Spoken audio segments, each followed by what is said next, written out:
ഓം ശ്രീ ഗുരുഭ്യോ നമ.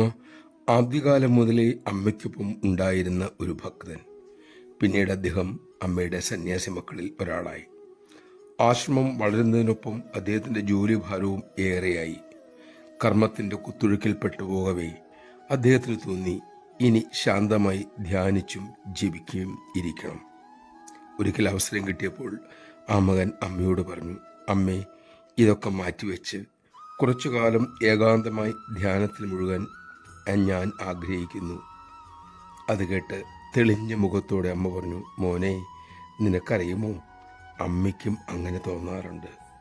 പക്ഷേ ഈ ജീവിതം അമ്മ ലോകത്തിന് പണ്ടേ സമർപ്പിച്ചു കഴിഞ്ഞു.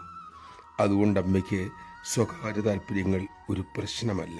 അമ്മയ്ക്ക് അമ്മയുടെ ജോലി വിട്ടെറിയാനും ഏകാന്തതയിലിരിക്കാനും അമ്മയിൽ ഇപ്പോൾ ഒരു ഞാൻ ഇല്ല മോനെ. എല്ലാം ലോകമംഗളത്തിന് വേണ്ടി. ഈ അമ്മയുടെ അമൃതവചനങ്ങളിലൂടെ അദ്ദേഹത്തിന് തൻ്റെ പാത വ്യക്തമായി.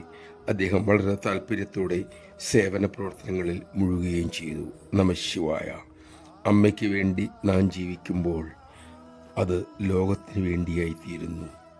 അതുകൊണ്ട് അമ്മയ്ക്ക് സന്തോഷം ഉണ്ടാകും വിധം നമ്മുടെ ജീവിതം രൂപപ്പെടുത്തുവാൻ നമുക്ക് സാധിക്കട്ടെ. അതിനുള്ള ശക്തിക്കായി നമുക്ക് അമ്മയോട് തന്നെ പ്രാർത്ഥിക്കാം.